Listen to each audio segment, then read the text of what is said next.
দর্শক, আপনারা স্লোগানটি শুনলেন তো? এই স্লোগানটি শেয়ার করেছেন বাংলাদেশের বিখ্যাত লেখিকা তসলিমা নাসরিন। স্লোগানের মধ্যে আপনারা অবশ্যই ভারত বিরোধী গজওয়াতুল হিন্দ গোষ্ঠী এখন বাংলাদেশের সর্বোচ্চ বিদ্যাপীঠ ঢাকা বিশ্ববিদ্যালয়, এরা বাবর হতে চায়, ভারতের রাজ্য দখল করতে চায়।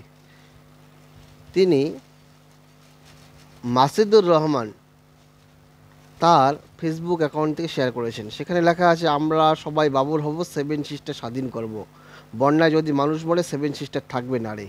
এই তাদের স্লোগান। সূর্য সেন হল, ঢাকা বিশ্ববিদ্যালয়।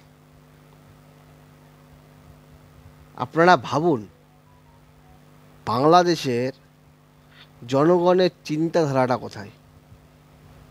বন্যায় মানুষ মরার জন্য ভারত দায়ী। এই ধরনের ভাবনা চিন্তার বশে তারা চলাফেরা করছে।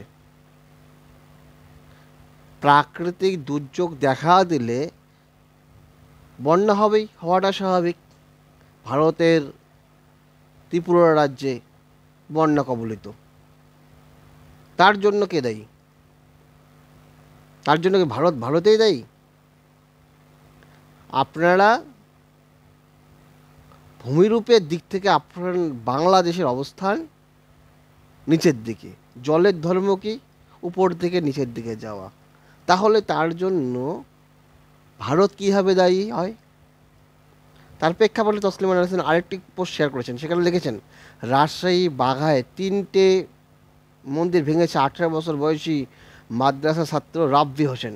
রাব্বি হোসেন বলেছে যে সে বোনের ফোনে দেখেছে ভারত থেকে পানি ছেড়ে দেওয়া হয়েছে, এই কারণে বাংলাদেশের মানুষ বন্যার পানিতে ডুবে যাচ্ছে। এই ভিডিও দেখে সে সারা রাত ঘুমাতে পারেনি। আবেগ নিয়ন্ত্রণ করতে না পেরে একাই মন্দির ভাঙতে গিয়েছে। এরা কবে সচেতনভাবে ভাবনা চিন্তা করতে শিখবে?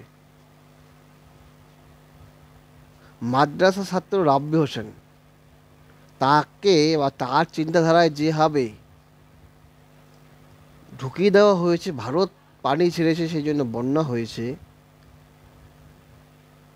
এবং তার মধ্যে হিন্দু বিদ্বেষী মানসিকতা থাকার জন্য তিনি মন্দির ভাঙতে গিয়েছে এবং ভেঙে দিয়েছে।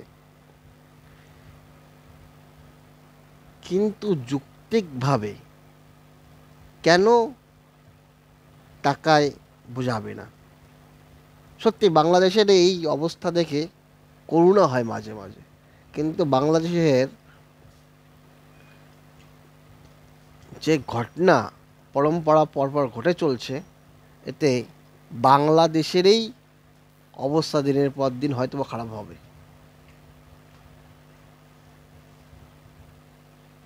নমস্কার, ধন্যবাদ।